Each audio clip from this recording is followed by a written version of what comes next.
A teacher in Denver makes $68,000 a year. A nurse in Charlotte pulls in $72,000. An engineer in Phoenix earns $85,000. By every traditional measure, these are middle-class incomes, solid, respectable, the kind of money that used to mean security. But here's the problem. None of them can afford to buy a home in the cities where they work. Not without spending more than half their income on housing. Not without draining savings accounts. Not without financial gymnastics that would have seemed absurd just a decade ago. And it's not because they're bad with money or living beyond their means.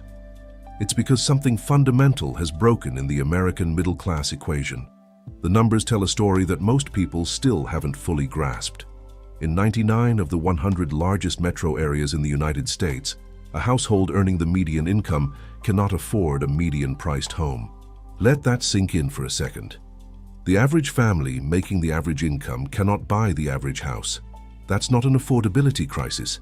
That's a structural collapse of what we used to call normal, and it gets stranger. This isn't just a coastal California problem anymore. It's not just New York or Seattle. It's everywhere. Salt Lake City, Boise, Nashville, Austin, cities that were supposed to be the affordable alternatives. Places people fled to when the big metros became too expensive. Now those escape hatches are closing too. So how did we get here? And more importantly, what does this mean for the millions of Americans who thought they were doing everything right? Let's go back for a moment. For decades, the middle-class formula was pretty straightforward. You got an education, found a stable job, saved up a down payment and bought a house. It wasn't easy, but it was achievable. Housing might take 25% or 30% of your income. Maybe a bit more if you stretched, but it was doable. That formula worked because of a basic economic balance. Wages grew at a pace that more or less tracked with housing costs. Sure, there were regional variations. Some cities were always pricier than others, but the fundamental math held. A teacher, a nurse, a mid-level manager, these professions could anchor a middle-class life almost anywhere in the country. People believed in this. They made life decisions based on it. They chose careers, moved to new cities, started families, assuming that the same economic rules that worked for their parents would work for them. And for a while it did. Then something shifted. The cracks started showing after 2008, but most people didn't notice the pattern until much later. Housing prices began recovering from the financial crisis. That seemed like good news. Markets stabilizing, neighborhoods bouncing back, property values rising, but wages moved at a crawl. And in that gap, between housing costs accelerating and incomes stagnating, a whole class of Americans started slipping through. By 2020, the divergence was already severe. Then the pandemic hit, and whatever remaining balance existed shattered completely. Housing prices didn't just rise, they exploded.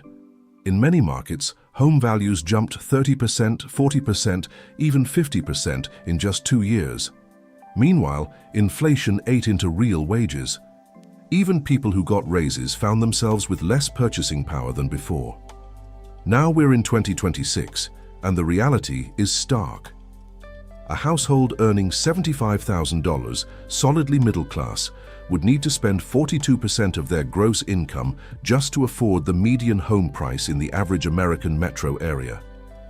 That's before taxes, before healthcare costs, before groceries, transportation, childcare, or saving for retirement. Financial advisors traditionally recommended spending no more than 28% to 30% of gross income on housing. That threshold exists for a reason. Beyond it, families become financially fragile. One unexpected expense, one job loss, one medical emergency, and the whole structure collapses. But 28% isn't even in the realm of possibility anymore for most middle-income Americans. In cities like Austin, a median-income household would need to dedicate 54% of their earnings to housing. In Denver, it's 52%. In Portland, 49%. These aren't luxury homes, these are basic median-priced houses in normal neighborhoods. So what's driving this? The explanations are multiple, and they're all compounding. Start with supply. For years, the United States has underbuilt housing. Zoning restrictions, NIMBY politics, construction costs, labor shortages, all of it added up to fewer homes being built than the population needed. Economic researchers estimate the country is short between 3 and 7 million housing units, depending on how you calculate it. That shortfall doesn't disappear, it accumulates. Every year of underbuilding makes the shortage worse. Then there's the demand side. Millennials, the largest generation in US history, hit their prime home-buying years all at once. Suddenly, millions of people who'd been renting through their 20s and early 30s wanted to buy. That wave of demand crashed into a limited supply of homes, and prices surged. Add to that the rise of investment buyers. Institutional investors, foreign capital, small-time landlords converting homes into rentals. They all entered the market, with cash offers that regular buyers couldn't compete against. In some hot markets, nearly 1 in 4 homes sold in recent years went to investors, not families. Interest rates played their part too. When rates were at historic lows, buying looked attractive even as prices climbed. People stretched budgets, assuming they could refinance later. But when rates shot up, suddenly the monthly payment on the same house doubled. Buyers who might have stretched at 3% interest couldn't even come close at 7%. And then there's geography. Remote work during the pandemic made people rethink where they lived. If you could work from anywhere, why pay San Francisco prices? People poured into previously affordable cities, Austin, Boise, Phoenix, Raleigh, driving up costs in those markets too. The escape valve that used to exist, I'll just move somewhere cheaper, started closing. The human impact of all this is where the abstraction becomes real. These aren't just numbers on a chart, they're lives being reshaped. Take the teacher in Denver. She's 34, has a master's degree, works 60 hours a week when you count grading, and prep. She's been saving for a down payment for 6 years. But every time she gets close, prices jump again. The houses she could almost afford 3 years ago are now $150,000 more expensive. She's not falling behind because she's irresponsible. She's falling behind because the target keeps moving faster than she can run, or consider the nurse in Charlotte. He and his wife combined make $135,000. That's well above the median household income. They have good credit. They've saved $40,000 for a down payment. But when they look at homes in safe neighborhoods with decent schools, they're looking at $450,000 minimum. The mortgage payment would be $3,400 a month.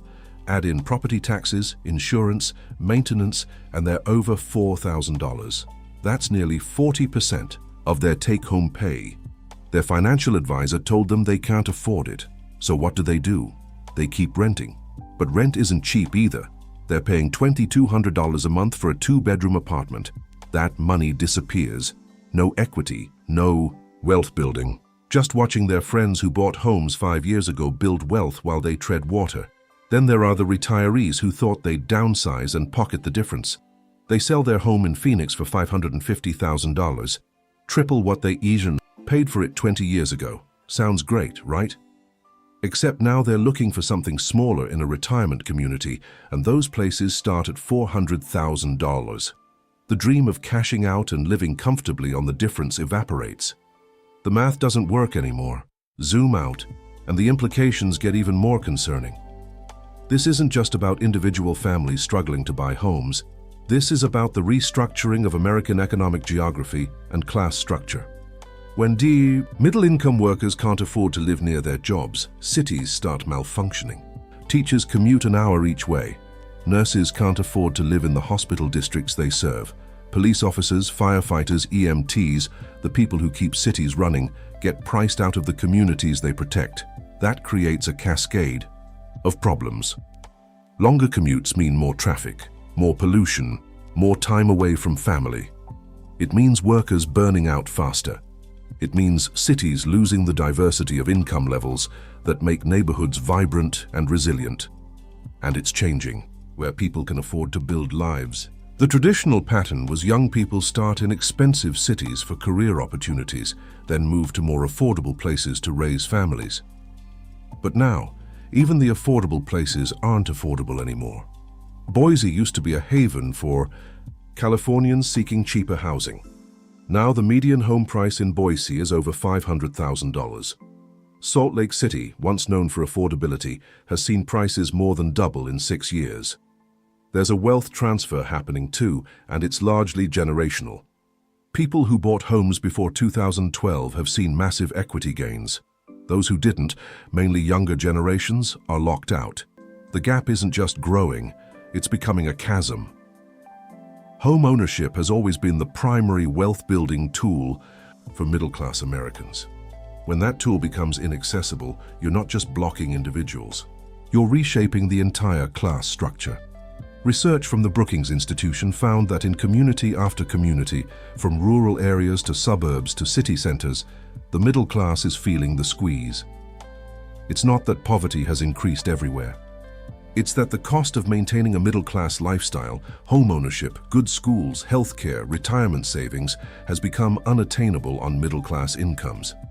But here's where things get interesting and slightly less predictable. Not every place is experiencing this the same way, and not every trend points in the same direction. Some cities are actually managing the balance better. Pittsburgh, for example, Cleveland, St. Louis. These older industrial cities that lost population decades ago suddenly have a peculiar advantage: housing supply. They built massive amounts of housing in their boom years, and much of it is still standing. Combined with stable populations, that means affordability. A household earning $75,000 in Pittsburgh can still buy a decent home in a good neighborhood without financial gymnastics. The catch? Those cities often lack the job growth and economic dynamism that draw people in their prime earning years. It's a trade-off: affordability, but fewer opportunities. There are also emerging patterns in rental markets that complicate the picture. While buying has become nearly impossible for many, renting is seeing some stabilization in certain markets. Build-to-rent communities, increased apartment construction in some cities, and a wave of new supply coming online is taking pressure off in unexpected places. Tampa, for instance, which saw rents skyrocket during the pandemic, has seen them level off as new construction floods the market, and then there's the policy response starting to gain traction. Some states are finally addressing zoning reform. California, Oregon, and Minnesota have passed laws allowing more housing density in previously single-family-only zones. These changes won't solve the crisis overnight, but they're shifting incentives. More housing supply is coming, slowly in some markets. The Federal Reserve's research notes something else important. As housing becomes unaffordable, demand patterns are shifting. Some buyers are exiting the market entirely, choosing to rent indefinitely. Others are moving to cheaper metros, even if it means career trade-offs. Still others are cobbling together solutions: multi-generational housing, moving farther from job centers, accepting smaller homes. The market is adapting. It always does. The question is whether it's adapting in a way that preserves middle-class opportunity, or one that fundamentally reshapes what middle class means in America. So what? Does all this mean for someone trying to navigate this landscape? First, recognize that the old rules don't apply anymore. Waiting for prices to go back to normal isn't a strategy. This is the new normal. If you're in the market, you need to think differently. That might mean considering cities you hadn't thought of. It might mean accepting trade-offs your parents' generation didn't have to make. It might mean buying with partners or looking at smaller properties, or accepting longer commutes. Watch job markets and housing together, not separately. A city with great job growth and rising wages sounds appealing until you realize housing costs are eating all those gains. Sometimes a lower salary and a more affordable market leaves you better off financially. Pay attention to policy changes in states and cities. Zoning reform, housing production incentives, rent control debates, these aren't abstract political issues.